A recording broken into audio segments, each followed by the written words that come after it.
वाहिगुरु जी। गुरु सवारी साध संगत जी, आप सभी से निवेदन है कि आप सभी ने भी अपना सहयोग करना है, एकाग्रता बना के रखनी है, किसी की भी आवाज़ ना आए, क्योंकि आवाज़ आती है तो कीर्तन और बानी पढ़ते हुए सब डिस्टर्ब होते हैं। तो अभी लड़का लड़की से निवेदन है, गुरु ग्रंथ साहिब जी के पावन स्वरूप साहिब से लाओं का पाठ किया जाएगा। जो पंथ मर्यादा और सिख रहत मर्यादा है उसके अनुसार जब अनंत कार्य कराया जाता है तो लड़का और लड़की को लाओं का जो पाठ है वो खड़े होकर सुनना है। तो जब पाठ गुरु ग्रंथ साहिब जी के स्वरूप साहिब से किया जाएगा, आप दोनों को वो शब्द खड़े होकर सुनना है। उसी शब्द को फिर भाई साहब स्टेज से गाएंगे। जब वो गाना आरंभ करेंगे तब आप दोनों को गुरु साहिब जी को मत्था टेकना है। मत्था टेक के लड़का आगे और लड़की उनके पीछे गुरु साहिब जी को सज्जे हाथ की तरफ रखते हुए इस तरफ से आपको परिक्रमा करनी है। अपने स्थान पे पहुंचना है, फिर मत्था टेकना है, फिर खड़े हो जाना है। ये ध्यान रखना है। पाठ किया जाएगा तो आपको खड़े होकर सुनना है। उसी शब्द को जब कीर्तन के रूप में गाया जाएगा तब आपको मत्था टेक के परिक्रमा आरंभ करनी है और मत्था टेक के उसको पूरी करनी है। इस तरह 4 लाओं की जाएंगी। जब 4 लाओं पूरी हो जाएंगी फिर आपको अपने अपने स्थान पे आके बैठ जाना है। उसके बाद में फिर संपूर्णता होगी और अरदास होगी। तो ये तो मर्यादा है कि इस तरीके से इस मर्यादा को निभाना है। अभी आपकी जो आज से जो जिम्मेदारी आरंभ होगी नवे जीवन की, क्योंकि अनंत कार्य ब्याह शादी होनी, इसके बाद में एक नवा जीवन आरंभ होता है, लड़के का पति के रूप में और लड़की का पत्नी के रूप में। तो आप दोनों की अपनी अपनी जिम्मेदारियां रहेंगी। आप दोनों से निवेदन ये है कि लड़की के पिताजी को, माताजी को, परिवार को बिल्कुल अपने माता पिताजी और अपने परिवार की तरह ही प्यार करें।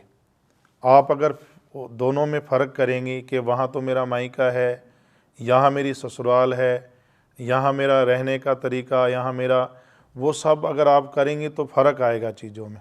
तो आपको जैसे आप अपने पिताजी को समझती हैं घर में, ऐसे ही अपने ससुर को समझना है।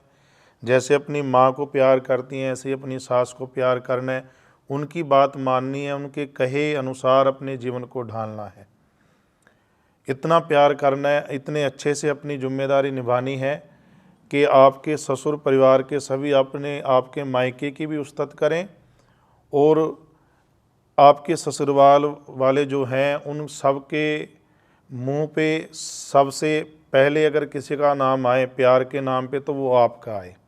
और वो आप कर सकती हैं अगर आप अच्छे से अपनी जिम्मेदारियां निभाएंगी तो। और इसी तरह लड़के से निवेदन है कि आपको लड़की के परिवार में अपना इसी तरह स्थान बनाना है जैसे लड़की आपके परिवार में बनाएगी। जैसा लड़की आपके परिवार में करेगी ऐसा आप उसके परिवार में करेंगे। इससे 2 चीज़ें होंगी। आपके जो परिवार हैं दोनों का, उनका रिश्ता मजबूत रहेगा और अगर उनका अच्छे से रिश्ता निभ रहा है तो आपका तो निभेगा, क्योंकि आप ही के द्वारा तो ये रिश्ते चल रहे हैं। तो आप दोनों को अपनी अपनी जिम्मेदारियां निभानी है। अपने अपने परिवार को जैसे प्यार करते हैं ऐसे ही अपने ससुराल वालों को करना है। और जब आप ये करेंगे तो स्वाभाविक ही आपके जीवन में खुशी रहेंगी, क्योंकि कलेश होता ही तब है जब हम कुछ गलत करते हैं, जब हम अपनी जिम्मेदारी नहीं निभाते हैं या कहीं ना कहीं आपस में कुछ मतभेद होता है ना, तभी ये चीज़ें तब्दील होती हैं। तो आप जब जिम्मेदारी निभाएंगे तो दोनों का आपस में आपका भी प्यार रहेगा, आपके परिवारों का भी रहेगा, समाज भी आपकी उस्तत करेगा, बड़ाई करेगा। तो इससे अच्छा जीवन तो हो नहीं सकता है।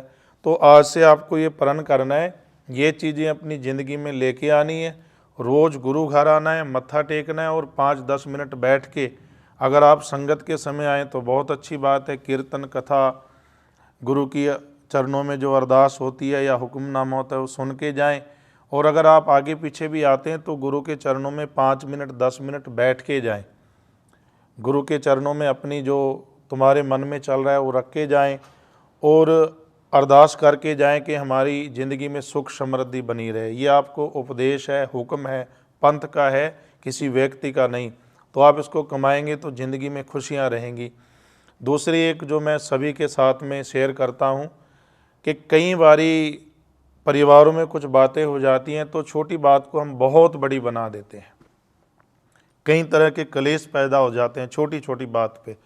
तो कभी भी आपको छोटी बात पे क्रोध नहीं करना है।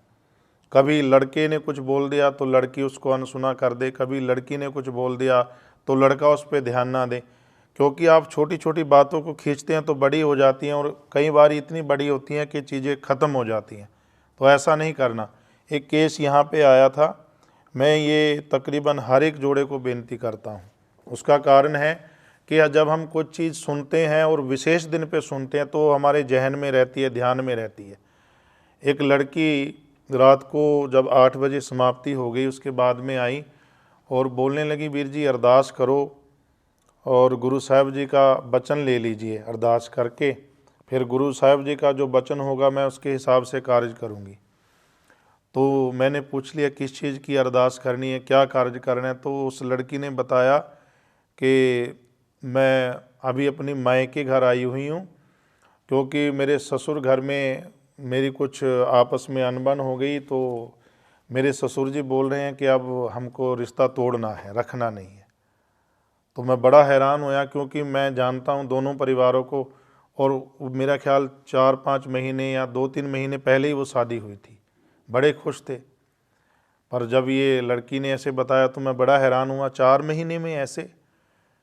तो मैं लड़की को बोला अभी तो गुरु साहब जी का सुखासन हो गया है, अरदास ही करनी है, चलो सुबह करेंगे, जब साहब जी का प्रकाश हो जाएगा फिर अरदास भी करेंगे, हुक्मनामा भी लेंगे, जो गुरु साहब कृपा करें। पर आप एक काम करना, आपको आपके ससुर पिताजी हैं, तो अगर उन्होंने कुछ बोला है, आप दोनों में लड़का लड़की में कुछ बात हुई है और बात इतनी बढ़ गई कि पिताजी को बोलना पड़ रहा है, तो आप उनको बोलो फ़ोन करके कि पिताजी मैं तो आपकी बेटी समान हूँ, मुझे अगर कुछ समझ नहीं आया, कोई बात हो, कुछ भी अनेक बातें होती है घर में, कोई गलती अगर होती भी है तो हम बोल सकते हैं कि मैं तो आपकी बेटी समान हूँ, और अगर कोई गलती हुई है तो आप बताइए, हम सुधार करेंगे, आप ही तो हमें ठीक करेंगे, बाहर से आके थोड़ा ही कोई बताएगा। ये दुनिया है, दूसरे लोग सभी तमाशा देखते हैं, वो चाहते हैं कि आप में झगड़े हों, लड़ाई हों, आपके घर में कलेश रहे। ये सारी दुनिया की रीत ऐसी है, और अपना सोचते हैं कि अच्छे से रहें। तो किसी दूसरे की बात में तो बिल्कुल नहीं आना।